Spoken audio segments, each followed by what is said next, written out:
unbedingt. Also die Vision ist unbedingt, dass die Mode einfach die Mode ist und dass wir gar nicht mehr über nachhaltige Mode sprechen müssen, dass es eben alles unter sozialen und ökologischen Kriterien gefertigt wurde. Das ist unbedingt meine Vision. I absolutely think that if you want to manufacture and sell clothes, you have to be engaging with this dialogue. I think it's what people want as well. There's a real appetite for clothes that are more conscious, more sustainable, more environmentally friendly, produced more ethically. That's what people want, and it's the responsibility of the brands to give it to them as much as it is the responsibility of the customer.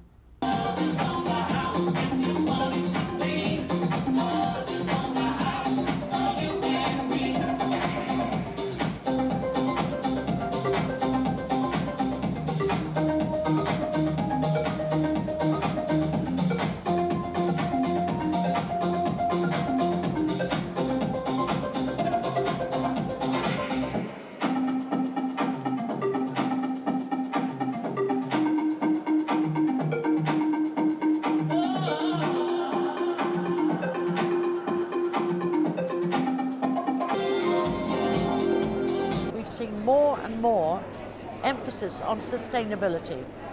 I mean, in the past, maybe you would have had students wanting to go and buy expensive materials or get sponsored for rich brocades and embroideries, but now they will scour second-hand shops. They'll go round to factories and get what is called dead fabric, remnants, or as you saw on the catwalk just now, even old sandwich bags and carrier bags.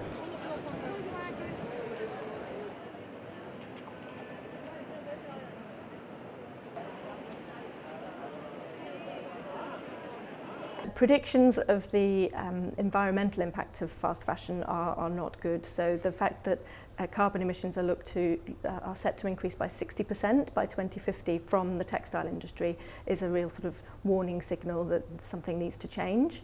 So we hope that a lot of the changes that are sort of now coming through gradually from big brands and retailers will actually then sort of catch on, and that people will see more sustainable fabrics, a higher pricing of clothing really, so that the supply chain and the people who are making the clothes are getting a better wage. All sorts of changes that are starting to happen now need to sort of really accelerate so that we can actually avoid that huge sort of climate crisis that this textile industry is contributing to. I think customers have to vote with their wallets, because that's the only thing that is really going to make those huge brands listen. Just nodding to more sustainable practices isn't enough. It has to be a massive holistic endeavour on part of the brands. Another thing that brands can do is they can make sustainability, if not sexy, then at least aspirational. I think really, first of all, is to understand that the onus is not on us, it's not on citizens. The onus is on brands, governments and corporations to make those changes. What we can do, though, is use our behaviour to usher in the kind of changes that we want to see happen.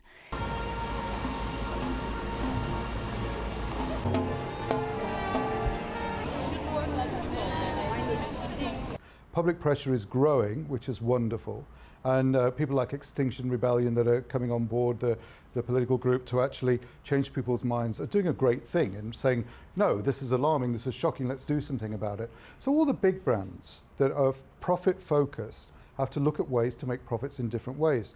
In some ways I sympathise with them, but in other ways I think, well, maybe you shouldn't be so greedy, you know, and shouldn't have grown so big. You should have thought about this planet thing a long time ago.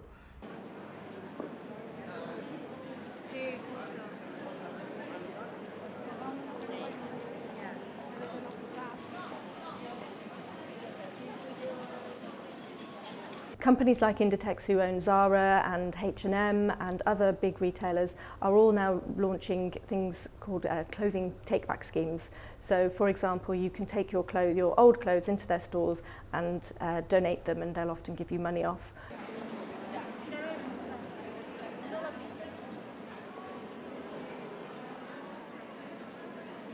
So there are ways which large companies are helping consumers to recycle, but we know that there's a long way for others to go and to really properly make a difference. And also we've got to bless technology. I mean, I've just heard of a recent technological advancement whereby you don't order the clothes and the clothes get to your house and then you send them back. You just send them your face and they Photoshop it and send you the Instagram post. So no clothes have been exchanged. So I think we have to look at irreverent ways of defying this madness, because really wanting to wear a piece of clothing just once is madness.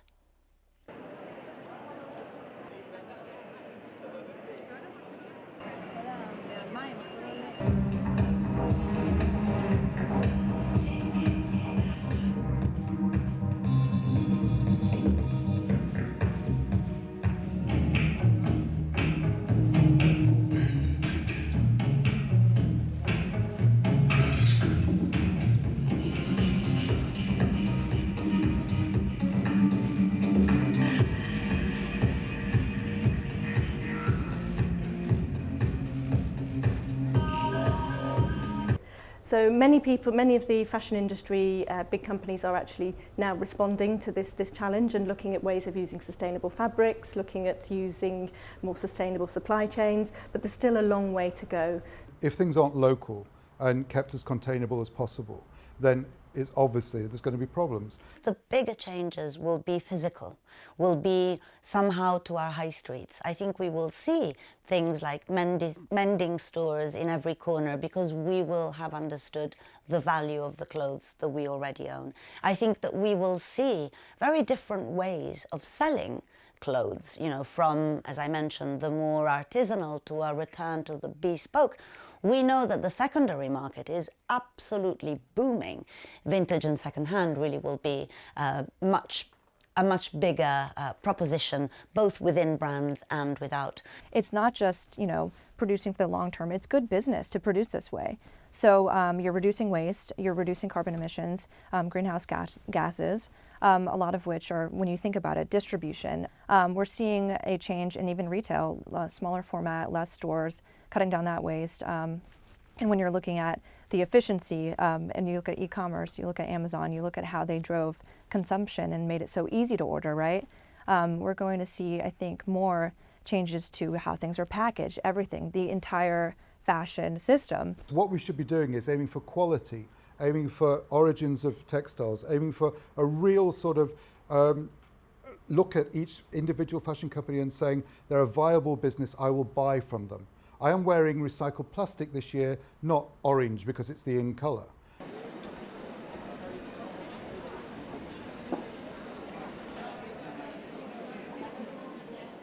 Personally, I mean, I am optimistic. I think, you know, it's important, and I think we have made a lot of progress. And just recently, finally, people are saying, okay, this is something that we need to work on, and we need to figure it out. I do think we should be celebrating progress over perfection.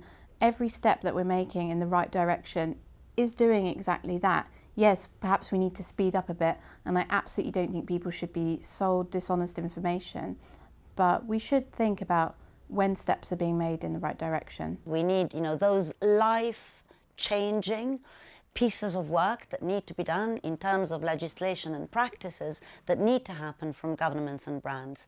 And obviously we need to move towards a culture that doesn't exploit neither people nor planet. For me, the future takes into consideration both the social and the environmental.